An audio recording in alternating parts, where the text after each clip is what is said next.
morning. Running a little early today. In some ways, ways I don't like. I'm still fucking working on my goddamn upper back / shoulders. I'm having a terrible, terrible time. It might be just because I've been extra sore. Like for a while, I seem to have largely completely mitigated the numbness that I'd be getting. Right? I'm not quite sure. All I know is that if it's carpal tunnel, which they say that it is, mainstream science says surgery, but it's a pretty invasive procedure that I'm told doesn't really have the results that you're hoping for. And so I'm consistently working on various techniques. I'm much more interested in changing my habits than I am surgery. Things like that. There's a big difference between me and a lot of other people. It's like I will exhaust personal healing before I go to existential healing, whether that be some drug, even ones I take anyway, like cannabis, or whatever. So, so I end up feeling rather tired, but I can muscle through it just fine. More tired than usual, and it's a bitch trying to get enough sleep when you need so much time to do your rituals in the morning just because they're daily. It's just like a new day has begun. Let's do all 3 rituals throughout this day again, just like I did yesterday. So, I give myself 2 hours, and sometimes I'm running fucking late anyway because the real deciding factor is do I end up waking up early to start my evacuation, which could take up to 20-30 minutes, or did I wake up with my alarm and not have to evacuate or have a very short evacuation? Usually I have to have that other kind of evacuation. It's the manner in which I place my dinner, because it's a little bit like intermittent fasting. I don't want there to be that much time like crunched between lunch and dinner, and I'm hoping to have dinner early enough, that kind of thing. So anyway, that's just some warm up talk about my life and my little things that I struggle with in manners that are they're almost like hermetic, right? Just like I sit there, I'm doing something, and I'm tensed up in some way where my hand eventually starts going numb.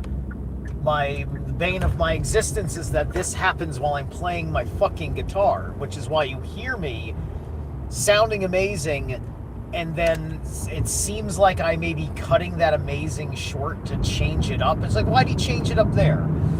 And the truth of the matter is that while I'm doing this thing at nearly 200 plus beats per minute, tremolo picking viciously, my hand's going numb, and I'm changing it up to give myself circulation relief. And like, that's straight up sometimes the only reason, which it's kind of like my body forcing me to interrupt my own flow state to compensate for a pain I have to address, and then pick up a new flow state. So it comes off a little unnatural, which is why I struggle with transitions. All right, so it's been quintessential that I work on this and not fuck myself up. Quintessential. And I've been working on this problem my whole fucking life. I have childhood going back that I could think about it, right? So yeah. And you know, fuck the doctors of the world. You know what? You know, doctors don't know fucking shit like this, and you don't know that you're supposed to fucking have some sort of fucking like just the infrastructure that helps you take a look at figuring things out for you. Just fucking blows. Even with the internet, it fucking blows, and it's better, 20 times better. So anyway, what's the point of my fucking video that has nothing to do with my pain? I'm gonna have a show. This is like this is announcement stream too here. So I'm gonna have a show. I just shot a text out yesterday to my buddy Sean Bond, and I had him, you know, repeat this, you know, for Yissa too. That I'd like to have them on again. I wanted to have them on because I like I'd like to hear what Sean is tuning into and have kind of like the conversation with him about 3i Atlas. And you know, Sean's an intuitive type.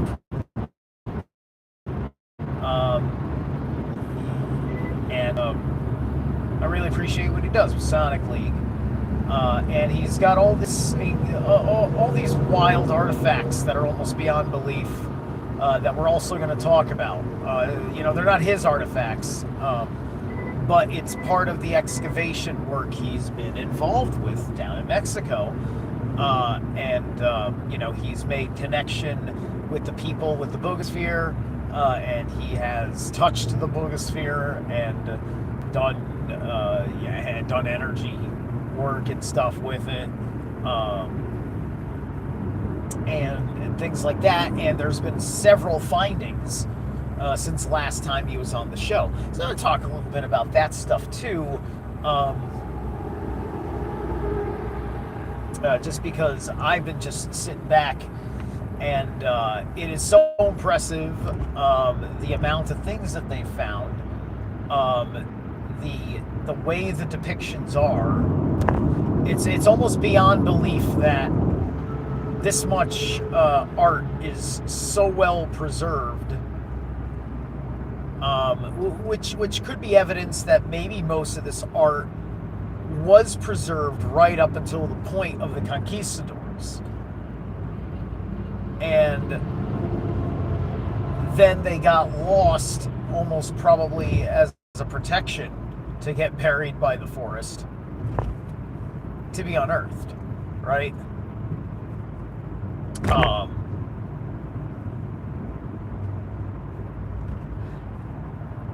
And one of the more unfortunate things is, which is probably, you know, just it's probably just endemic of the fact that you can only have so much space, so much time that you're persistently and consistently recording something, right? Because I think that, like, you know, like part of my bypass, right,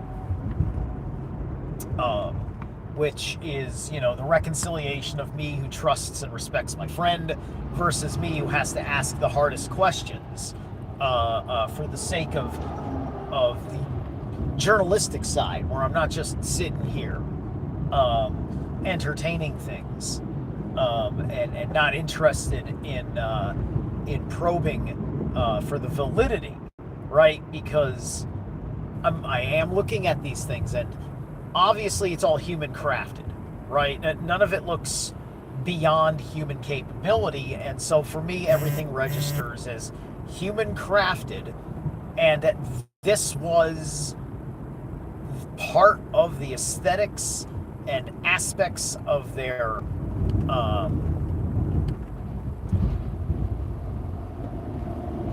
conveyance of ideas, right? Through the complex depiction symbolisms that have been stoned in as such with all these different kinds of objects, right? It's incredible that there's that many objects, and you know, it's not just something chiseled on the wall. It's something chiseled on things you can hold in your hand, or things you can at least throw in a wheelbarrow. So yeah, so the astrology of Three Eye Atlas is very, very interesting, and things like that, and I think that we're either looking at, I think, either a blue beam situation, which will only be an exploitation of Atlas's presence, or we're looking at something that we're not going to see in the physical.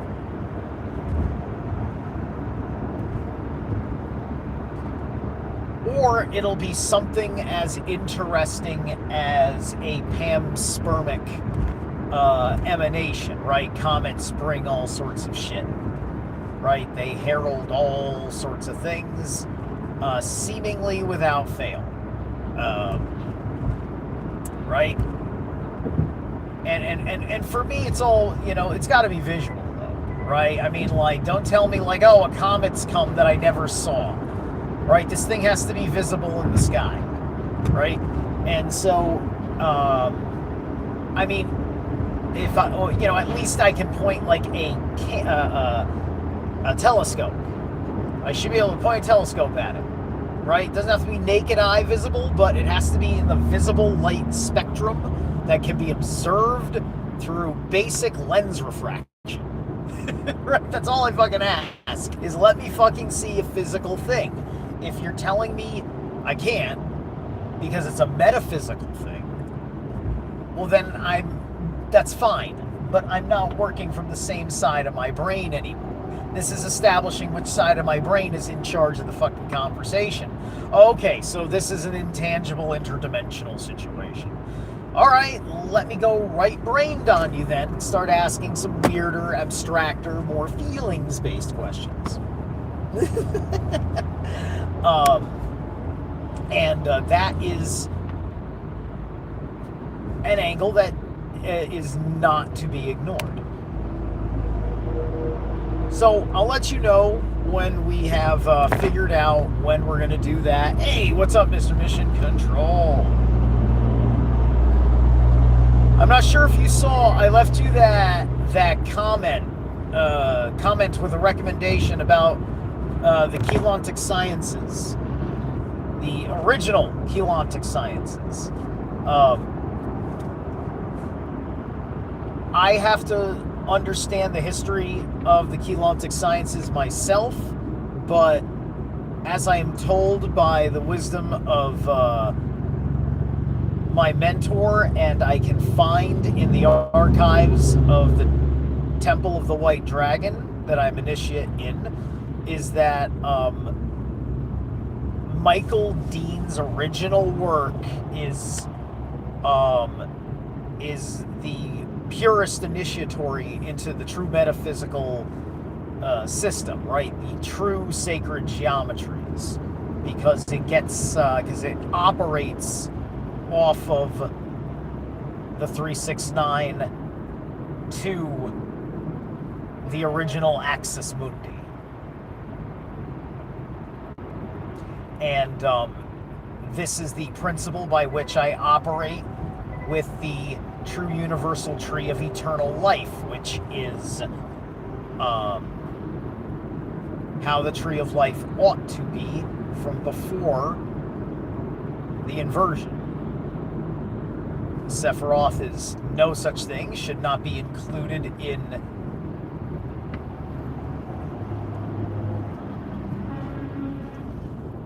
your practice understanding. That would have been annoying. Alright. Could have been dangerous.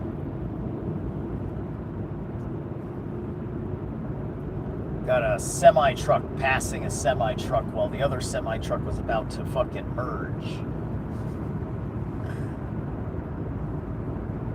I got another semi-truck behind me over here. He's got really cool green lights though. I like his lighting.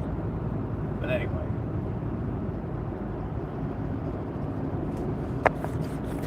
me see here, because I gotta turn my thing down. All right. I couldn't see the last live stream chat in the last. I couldn't see live chat in the last live. Oh, okay. Yeah.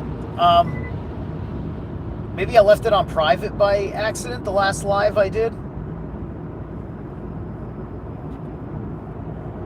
And deleted it a bit, but yeah, whole you're talking about. I know what you're talking about. Yeah, okay, cool. So yeah. It changes the equation of the phi ratio too, right? The phi ratio is also part of the inversion. I'll tell you this, it's an important detail, right? So the phi ratio, as we know it, is confirmed in nature. And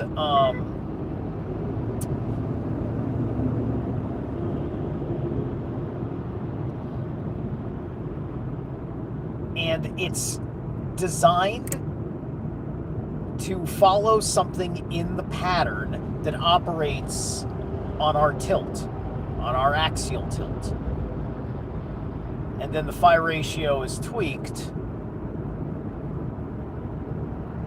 when you recalculate it for sidereal. And so you still have this spiral pattern, but the spiral pattern's numerology is not functioning on the infinite Ouroboros.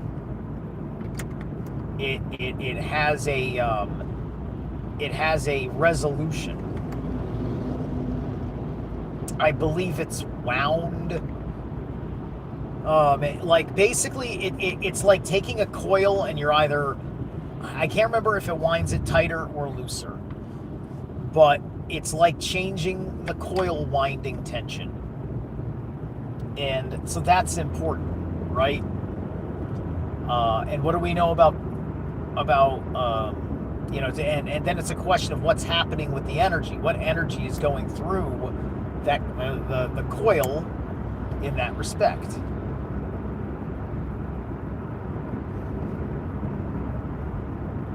And do we want more tension?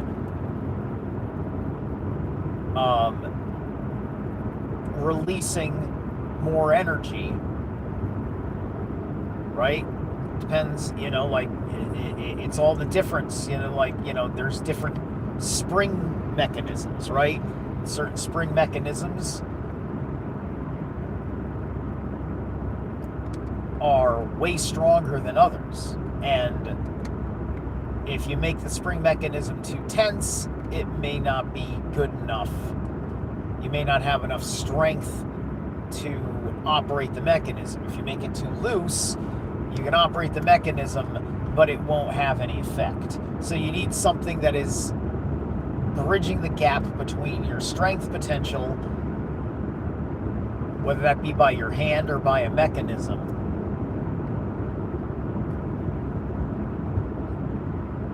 versus what you need from it. Like my job involves like a manual caulk gun, and so I think about this a bit because there's a spring mechanism that has to retract to catch the plunger and push it in when I release the trigger.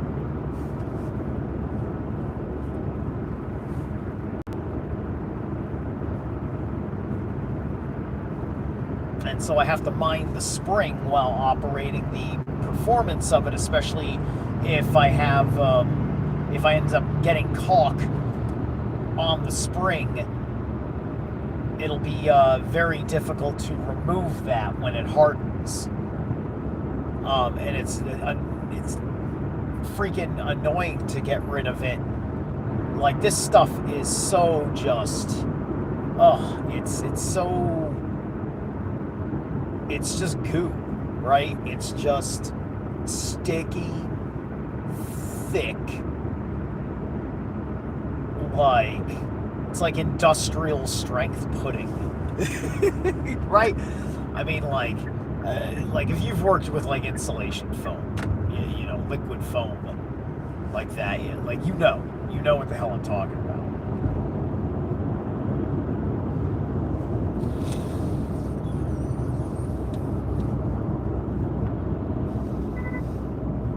So yeah, so my recommendation is just go back and check out my last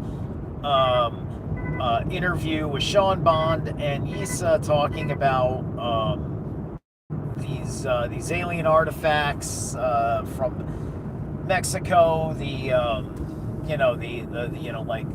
Like I make reference to the ant people in that, and then we talk, and we talk about it. And Issa's just like, yeah, the ant people, which is it's literally all the same thing, right?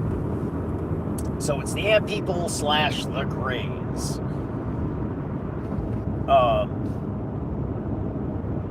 In at least as far as these findings are bringing about and emerging. So,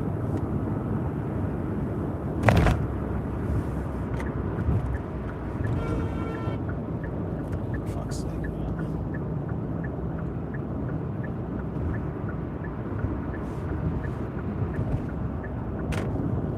All right.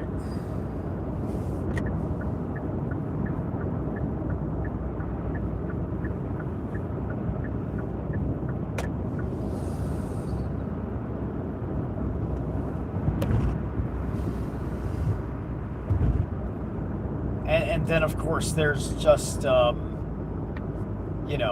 talking about what we got going on with the anomalies of Three Eye Atlas. Is it from the same intelligences of Oumuamua? Is it a similar, right? Because both of them look like big, long, flying floaters, right? And even Oumuamua, people were saying that the shape may have been altered in its depiction, right? Because we don't actually have like a photo of it, or if we do have a photo of it, it's not very good. This is why I made a point another freaking, I can't remember when, maybe it was on a prior drive. She was just like, okay, if we want to make such a huge deal out of this fucking thing based on claims, can we point the James Webb Telescope at it? Sounds like this is a pretty big deal, and maybe we want to have the best photographic documentation of what the hell we're looking at. All right, if we're gonna take someone's claims seriously that we're seeing forms of engineering going on here, fabrications, possible machine activity that we are detecting coming off of this thing. It's just like, okay, so why are you fucking telling us this? And nobody from the Space Force is interested in making a statement. Nobody from military intelligence.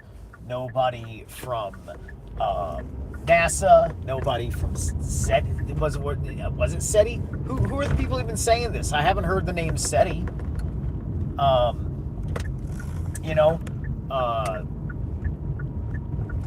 And you'd imagine a whole bunch of people just like, if it's the right scientist, there's probably going to be a right scientist who knows when it's the right time to say something in a manner where whoever fucking allows him to speak would not silence him because he's got it all credentially worked out. I gotta wait for the fucking dump truck. This guy had to park in a block the road manner. And he has to dump the thing right here.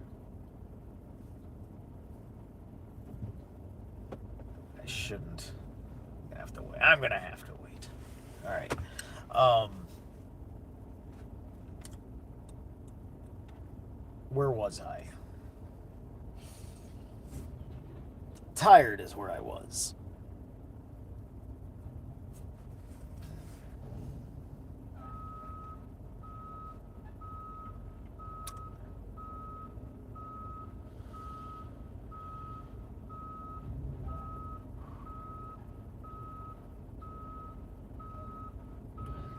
And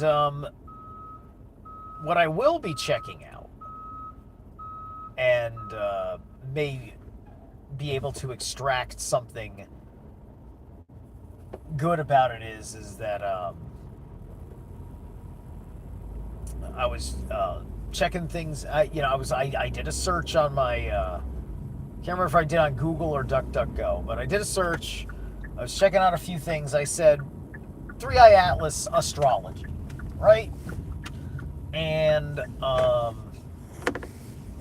I realized that not only has the Leo King done the astrology on Three Eye Atlas, which I figured he would have, but he actually has done more astrology than I thought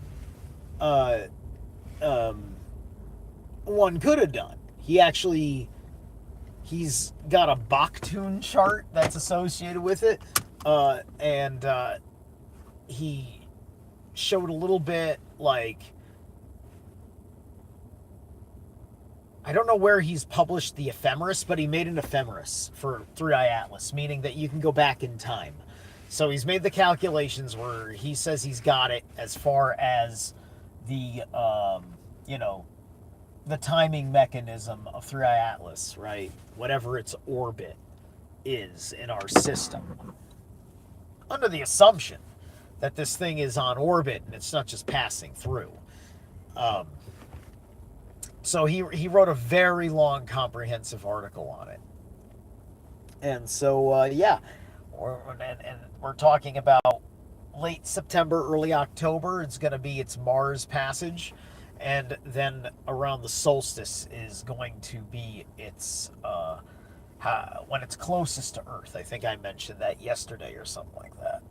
Anyway, I'm going to get ready for work. Thank you guys so much. I had a couple of moments where I just shut up and drove. Sorry about that, but it's drive stream. It's exciting. It's like NASCAR, right? It's just you're watching for the excitement of me fucking up, which is why you're not watching, because you're not a sadist, except for you who are watching. No. Anyway, all right. So just roll myself into a dumb trap. All right, bye.